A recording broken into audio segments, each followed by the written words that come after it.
은혜로운 찬양 감사드립니다. 기도하시겠습니다. 하나님 아버지 은혜를 감사합니다. 부활절 셋째 주일을 맞아 마리아 여전도회 선교 예배 자리로 저희를 불러주시니 감사드립니다. 이 시간 하나님의 말씀을 나누고자 합니다. 연약하고 부족한 종 십자가 뒤에 감춰주시고 예수 보혈의 피로 덮어주시옵소서. 설교자 입술을 오직 주님께만 의지합니다. 감사합니다. 사랑합니다. 예수님의 이름으로 기도드립니다. 아멘. 부활절 셋째 주일 오후 예배 마리아 여전도회 선교 예배 자리에 나오신 여러분을 환영하고 또 사랑하고 존경합니다. 이 시간 증인의 삶이라는 저의 말씀으로 은혜를 나누고자 합니다. 여러분 혹시 예수님께서 부활하시고 첫 번째로 하신 말씀이 뭔지 아십니까? 예수님께서 부활하시고 첫 번째로 하신 말씀 뭐라고 그러셨죠? 평안하냐 샬롬? 네, 맞습니다. 그런데 그거보다 더 먼저 하신 말씀이 있으세요. 뭘까요? 뭐 먹을 거 어디 없니?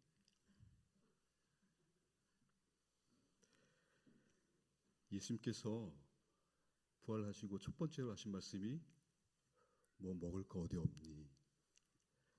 3일 만에 깨어나셨잖아요. 그러니까 얼마나 배가 고프셨을까? 먹을 거 찾으셨다는 말씀이에요. 이 사람이 도대체 지금 무슨 말을 하고 있나? 어리둥절 하시는데요. 이건 이제 제가 말씀드린 게 아니라 민경배 선생님이라고 우리나라 역사신학의 거목이신데요. 연세대학교에서 역사신학을 평생 가르치셨고 장신대 총장도 역임하신 역사학자십니다.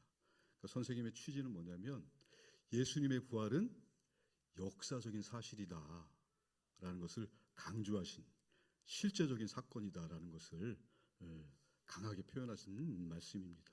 평소에 관념적인 우리의 부활 사건에 대해서 깨닫게 하는 바가 있는 말씀이 아닐 수 없습니다.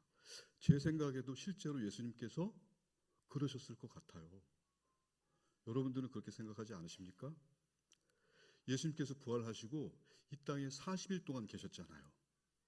그런데 성경에는 40일간의 행적은 다 나와 있지 않고 중간중간 제자들 만난 거 이렇게 몇 부분만 나와 있는데 40일 동안 계시면서 드셔야 되잖아요. 그리고 주무셔야 되고. 예수님께서 어디서 주무시고 또 무엇을 잡수셨을까 궁금해 하신 적 없습니까? 만약에 예수님께서 제자들이나 사람들 많은 곳에 나타나셨다 그러면 분명히 성경에 기록되어 있을 거예요.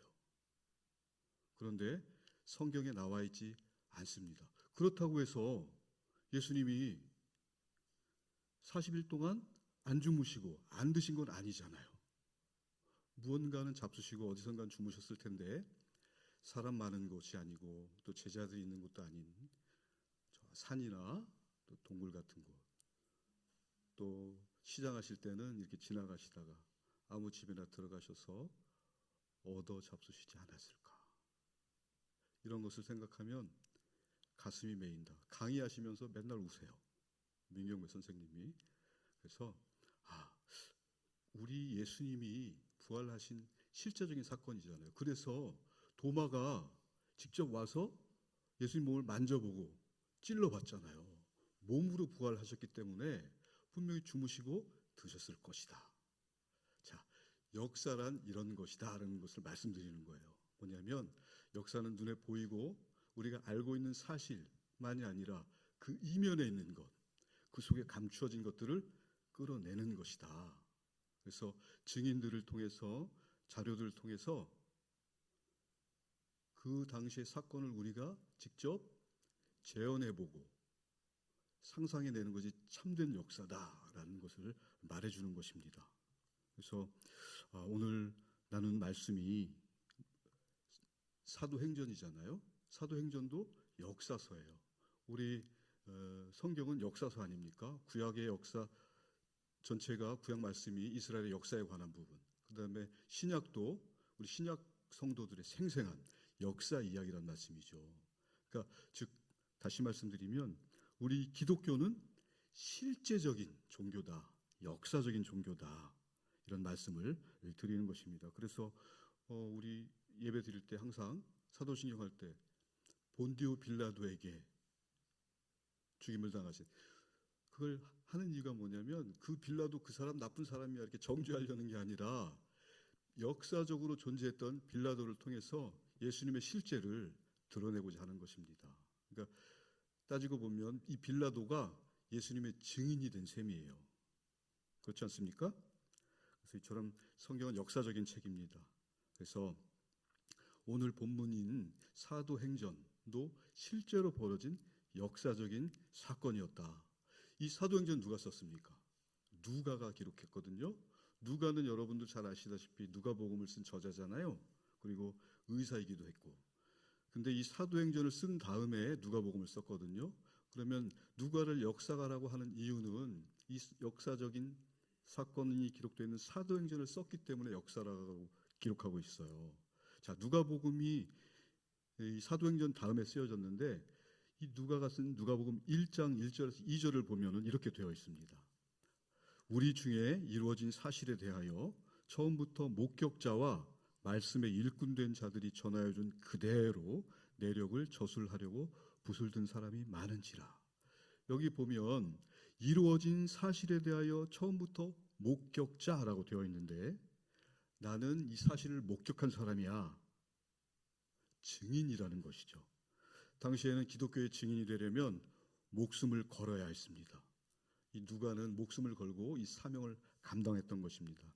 그래서 오늘 보면 말씀을 쭉 보시면서 예수의 증인으로 산다는 게 어떤 의미인지 또 성도는 어떻게 증인으로 살 수 있는지 함께 나눠보도록 하겠습니다. 자, 첫 번째는요. 말씀 앞에 서야 된다는 것입니다. 오늘 성도가 증인의 삶을 살기 위해서는 하나님 말씀 앞에 올바로 서야 한다라는 것인데요. 왜 그러냐면 본문 6절을 한번 보시겠습니다. 본문 6절에 보면 그들이 모였을 때에 예수께 여쭈어 이르되 주께서 이스라엘 나라를 회복하심이 이때니까 하니 라고 되어 있습니다. 자, 지금 이 장면은요. 부활하신 예수님 앞에 사람들이 모여서 예수님 말씀을 듣고 있는 장면이에요. 여러분 예수님은 어떤 분이십니까? 말씀이 육신이 되신 분이잖아요. 그렇기 때문에 우리 성도가 예수님 앞에 선다는 것은 말씀 앞에 서는 것입니다. 누가는 말씀드렸다시피 복음서를 썼어요. 근데 이 복음서는 예수님의 행적에 관한 글이잖아요.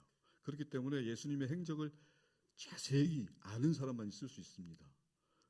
근데 희한한 것은 누가가 예수님의 제자였습니까? 아니었습니까? 누가는 예수님의 제자가 아니었어요.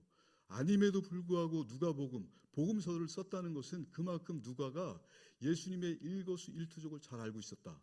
말하자면 늘 예수님 곁에 함께했다는 사실입니다. 그렇기 때문에 예수님에 관한 복음서를 쓸 수 있었다는 거예요. 여러분 잘 아시다시피 예수님에게는 형제들이 있었잖아요. 형제들이 몇 분 계셨습니까? 형제가 있고 또 누이들이 있었어요. 마태복음 13장 55절에서 56절로 한번 가보겠습니다. 이는 그 목수의 아들이 아니냐? 그 어머니는 마리아, 그 형제들은 야고보, 요셉, 시몬, 유다라 하지 않느냐? 그 누이들은 다 우리와 함께 있지 아니하냐? 그런즉 이 사람의 이 모든 것이 어디서 났느냐 하고, 여기 보시면 형제가 4명이죠. 남자 형제가. 그리고 누이들이라고 되어 있으니까 최소한 2명이 될 거예요. 그럼 합쳐서 형제 자매가 6명 이상은 된다는 말씀이에요. 자, 그런데 중요한 것은 예수님, 그 형제들은 예수님을 다 믿지 않았어요. 요한복음 7장 5절에 보면 다음과 같이 써 있습니다. 이는 그 형제들까지도 예수를 믿지 아니함이라. 나중에 이제 야고보가 예수를 믿고 예루살렘 교회 지도자가 되긴 했지만 이처럼 형제들도 예수님을 믿지 않고 심지어는 예수님이 돌아가실 때 그 골고다 십자가 밑에 그들이 없었어요. 과연 형제 자매라고 할 수 있을까요? 그런데 누가는 이 자리에 있었습니다. 그렇기 때문에 예수님의 십자가 사건을 잘 기록해서 증인으로 남아있을 수 있었던 것입니다. 성도도 마찬가지죠. 날마다 말씀을 상고하면서 이 하나님 말씀에 온전히 반응하는 사람이 정말로 예수님을 인격적으로 만난 사람이다 라는 것입니다. 그래서 늘 말씀과 함께 또 말씀으로 자신을 비출 때 나를 억누르고 압박하는 세상 이기고 예수의 증인된 삶을 살 수 있다는 것입니다. 자, 두 번째는요, 성령을 사모해야 합니다. 증인된 삶을 살기 위해서는 성령을 사모해야 되는데요. 오늘 본문 8절 한번 보겠습니다. 8절에 보면요, 오직 성령이 너희에게 임하시면 너희가 권능을 받고 예루살렘과 온 유대와 사마리아와 땅끝까지 이르러 내 증인이 되리라 하시니라. 아멘. 여러분, 우리나라의 복음이 들어온 지 한 140여 년 정도 됐습니다. 1885년이죠. 부활절 4월 5일 부활절에 감리교 아펜젤러 선교사 그리고 우리 장로교회 언더우드 선교사님이 제물포항으로 들어오셨는데, 사실 그보다 한 해 앞서 84년 9월 달에 알렌 선교사가 들어왔어요. 알렌 선교사는 재중원, 그렇죠? 의사의 신분으로 왔기 때문에 복음만을 위한 순수한 정착해서 복음만을 전하는 선교사라고는 하지 않습니다. 그래서 이 85년 4월 5일에 들어온 언더우드, 그다음에 아펜젤러 선교사 최초의 우리 복음 선교사라고 하는데요. 그보다도 알고 보면 50년 앞에 들어온 사람이 또 있어요. 1832년에 저기 충남 보령에 칼 귀칠라프라는 독일 선교사가 들어왔었어요. 그래서 감자 심는 법도 가르쳐주고, 당시에 성경 한문으로 된 성경 이제 주민들한테 나눠주고, 또 죽인 도문도 우리 한글로 이렇게 번역도 하고 그랬는데 얼마 있다 돌아갔어요. 그러니까 요즘 말로 말하면 단기 선교를 온 것이죠. 그렇기 때문에 우리나라에 정식으로 선교사들이 들어온 해를 1885년으로 말하고 있습니다. 그런데 여러분, 놀라운 게 있어요. 이 1885년 우리나라 최초의 선교사님들이 들어올 때 우리나라에 이미 한글로 번역된 성경이 있었다 없었다? 있었습니다. 아멘. 너무 잘하시네요. 자, 아펜젤러 선교사, 언더우드 선교사는 들어올 때 마가복음을 가지고 들어왔는데, 이 마가복음은 이제 일본에서 이수정이라는 사람이 우리 이제 한글로 번역을 한 거예요. 그래서 두 선교사님은 이 마가복음을 갖고 들어오셨는데, 이 이수정보다 몇 달 앞서서 이미 만주에서 우리나라 한글로 성경을 번역한 사람이 있습니다. 우리나라 사람. 백홍준, 또 서상륜 이런 분인데, 이 두 분하고 스코틀랜드 그 국립성서공의회 소속으로 파견된 존 러스, 그다음에 존 맥킨타이어, 그 매부지간이거든요. 이 두 분과 함께 이미 성경, 최초의 한글 성경이 번역되어 있었다. 그런데 여러분, 놀라운 게 그 성경이 어떤 성경인지 아십니까? 바로 누가복음입니다. 자, 누가복음을 흔히 이방인들을 위한 복음서 이렇게 말을 하거든요. 그런데 그보다는 우리나라 사람이 최초로 누가복음을 번역했다는 의미는, 누가복음은 어떤 성경이에요? 사실 그대로 역사적으로 역사가인 누가가 기록한 복음서이기 때문에, 그 당시 우리 민족에는 이 기독교가 팩트다, 역사적 사실이다, 실제 사건이다, 이런 것이 강력하게 작용해서 누가복음을 가장 먼저 번역을 했다. 그러니까 당시에 우리 그 이후로 1907년 평양 대붕 일어나기 전까지 이 기독교는 우리 민족에게 아주 실제적인 종교가 된 거였었어요. 그에 반해서 그 전에 믿고 있었던 불교라든지 도교라든지 그런 거는 되게 생각하는 거잖아요. 관념적인 것이고, 그리고 뭔가 자신이 깨달아서 어떤 정신적인 굉장히 고도의 정신적인 측면을 추구하는 건데, 그에 반해 우리 기독교는 굉장히 실제적이고 실제적인 삶이다라는 것입니다. 그래서 여러분 잘 아시는 그 노자인가요? 도교 그 도덕경에 보면은 처음에 1장에 도가도 비상도 이렇게 시작되는데 무슨 말씀입니까? 도가 가장 진리인데 이 도를 도라고 말하는 순간 도가 아니다 뭐 그런 건데, 그러니까 이 말장난도 아니고 굉장히 고상한 지적인 어떤 그런 개념이잖아요. 이것에 비해서 우리 기독교는 굉장히 실제적이고 역사적인 사건이라는 것이에요. 여러분, 그래서 누가복음이 가장 최초로 우리나라의 복음서로 번역이 되었다. 이 말씀을 드리는 것입니다. 그래서 그런데 이런 선교사님들, 그다음에 서상윤이나 또 백홍준 이런 분들은 성령의 사람이었어요. 다 성령 받은 분들이었어요. 왜냐하면 성령의 사람은, 성령을 받은 사람은 복음을 받아들이고 구경꾼으로 남지 않아요. 견딜 수가 없습니다. 복음을 전해야 되고 전도해야 됩니다. 그렇기 때문에 당시에 그 어려운 환경 속에서도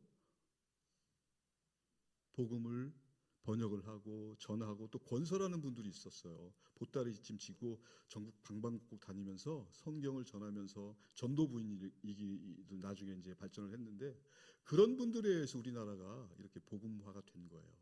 그런 것을 역사적으로 따져보면 세계 유례가 없습니다. 그래서 우리나라에 들어온 선교사님들이 놀란 게 있는데, 당시에 우리가 조선이잖아요. 조선. 영어로 쓰면 CHOSEN. 근데 이게 choose, 선택하다의 과거형이거든요. 보니까 조선은 선택받은 민족이네 라고 해서 깜짝 놀랐다. 그런 기록들이 있습니다. 그러니까 하나님께서 이 조선반도, 특히 우리 민족을 이미 예정하시고 택정하셨다. 그런 민족의 어떤 복음화에 대한 그런 아주 강력한 메시지가 있습니다. 그러니까 여러분들 자신감을 가지셔야 돼요. 하나님께서 특별히 이스라엘 백성뿐만 아니라 우리 민족을 택하시고 그 어려운 환경 가운데 제2의 예루살렘이라고 하는 평양 대봉을 일으켜 주시고, 지금도 그렇죠? 주일이면 1,000만 명이 움직여요. 어디 가려고? 교회 가려고. 세계에 이런 나라가 없습니다. 이런 나라에서 우리가 하나님을 섬기고 있다. 여러분들의 현재 위치를 말씀해 드리고 싶은 거예요. 그래서 당시에 성령에 휩싸인 우리 선교사님들, 당시에 다 20대였잖아요. 언더우드, 아펜젤러 다. 근데 그런 젊은이들이 와서 성령 받지 않고는 복음을 전할 수가 없어요. 복음 전하다가 매 맞아서 죽고 병 걸려서 죽고, 몇 대에 걸쳐서 이 민족을 위해서 어떻게 그렇게 할 수 있습니까? 성령에 사로잡힌 사람만이 그렇게 될 수 있다. 그렇기 때문에 우리 성도들도 증인의 삶을 살기 위해서는 성령 충만해야 돼요. 그래서 오늘 마리아 전도의 이 선교 예배로 나오신 여러분도 주님 사명 끝까지 붙들기를 원하시잖아요. 사명 완수하기 원하시잖아요. 그렇게 증인의 삶을 살기 위해서는 성령을 사모하고, 사모하는 분에게 성령이 오세요. 냉랭하거나 차갑거나 구경꾼으로 남아있는 사람에게 성령이 임재하지 않습니다. 성령을 사모하고 갈망하는 가운데 성령 충만해서 증인의 삶을 사셨으면 좋겠습니다. 자, 세 번째는요, 재림을 기대해야 된다라고 말씀드리는 것입니다. 용감하게 정말 나의 목숨을 걸고 증인의 삶을 살기 위해서는 예수님의 재림을 실제적으로, 머릿속이 아닌 실제적으로 기대하면서 살아야 된다는 것이에요. 오늘 본문 11절은 다 이렇게 되어 있습니다. 이르되 갈릴리 사람들아 어찌하여 서서 하늘을 쳐다보느냐, 너희 가운데서 하늘로 올려주신 이 예수는 하늘로 가심을 본 그대로 오시리라 하였느니라. 아멘. 지금 흰 옷 입은 천사들이 사람들에게 말합니다. 너희들이 보는 이 예수는 지금 올라가신 것처럼 그대로 오시리라. 여러분, 다시 말씀드리지만 우리 기독교는 머릿속으로만 생각하는 종교가 아니에요. 깨닫는 종교가 아니에요. 예수님께서 오시겠지, 오실 거야, 그렇게 머릿속으로만 이해하는 종교가 아니다 라는 말씀이에요. 자, 영국에는 성공회가 있어요. 성공회는 대주교라는 분이 계시거든요. 로마 카톨릭에 비하면 교황과 같이 높은 분이에요. 그분들 가운데서 윌리엄 템플이라는 분이 계시는데, 그분이 어떤 말씀을 하셨냐면, 잘 들어보세요. 기독교는 세상의 모든 종교 가운데서 가장 물질적인 종교다 그렇게 말씀했어요. 여러분, 기독교는 세상의 모든 위대한 종교 가운데서 가장 물질적인 것이다. 자, 여기서 물질적인 것이라는 말은 우리가 속된 것을 말하는 게 아니에요. 속된 것 또는 탐욕, 어떤 우리가 물질 하면은 좀 거부감이 있잖아요. 신자들 입장에서는 그 뜻이 아니라 무슨 말씀이냐면 가장 물질적인 것, 그러니까 물리적으로 보이는 세계, 그 직접 보이는 세계가 얼마나 중요한지 강조한 말입니다. 아까 말씀드렸지만 도마가 예수님을 직접 만져보고 찔러보고 나서 고백을 했어요. 베드로는 주는 그리스도시요 살아계신 하나님의 아들이십니다라고 고백했지만 도마는 어떻게 고백했습니까? 주는 하나님이십니다. 이렇게 고백했어요. 그리고 인도에 가서 과감하게 순교했습니다. 자, 다른 종교는 개념적이고 관념적이고 생각을 쫓지만 우리 기독교는 실제적인 것이다. 그래서 여러분 우리 사도신경 때 마지막 부분에 몸의 부활과 영생을 믿습니다 그러잖아요. 영혼의 부활 이렇게 안 하고 실제로 몸이 부활하잖아요. 그래서 우리 기독교는 보는, 그러니까 성례전 할 때 우리가 주님의 살과 피를 먹고 직접 마시고 맛보잖아요. 맛보고 만져보고 느끼고 그런 물질적인 것으로 나타나는 게 우리 기독교다. 뜬구름 잡는 이야기가 아니다. 이런 말씀을 드리는 것입니다. 그래서 이 예수님의 재림을 기대할 때도 머릿속으로 그래요. 오시겠지. 뭐 때가 되면 오실 거야. 라는 것이 아니라 그것을 실질적으로 내가 간절히 갈망하고 소망하고 기대할 때 나를 이기는 힘이 생긴다는 거예요. 주신다는 거예요. 그 힘 가지고 세상에서 증인된 삶을 살 수 있다는 것입니다. 여러분 세상에서도 일반적인 증인이 되려면 굉장히 어렵잖아요. 귀찮기도 하고 위험하기도 하고 그래서 꺼려합니다. 그런데 우리 예수 믿는 사람들이 예수의 증인이 되는 것은 사실 더 어려운 거예요. 왜냐하면 증인이라는 말이 헬라어 원어를 보면 헬라어 마르투스라고 하거든요. 마르투스. 근데 이 마르투스라는 단어에서 순교라는 단어가 나왔어요. 마터, 순교. 순교가 무엇입니까? 복음 전하다 죽는 거예요. 내 목숨 아끼지 않는 거예요. 나를 던지는 거예요. 그러니까 증인된 삶은 정말 나의 모든 것을 주님을 위해서 주님의 증인이 돼서 던지고 그렇게 살아가는 것입니다. 만만치 않죠. 우리는 이게 조금 어렵고 때로는 싫죠. 그냥 편안하게 행복하게 신앙생활을 하고 싶잖아요. 그러나 주님께서 증인된 삶을 살아라 하시니까 살 수밖에 없어요. 자, 그러면 그렇기 때문에 우리 인간의 힘으로 내 힘으로는 살 수 없는 것입니다. 그래서 말씀드린 것처럼 말씀을 항상 말씀으로 나를 비추고 그 말씀이 나를 끌고 가게 만들려면 말씀 앞에 온전히 서야 된다.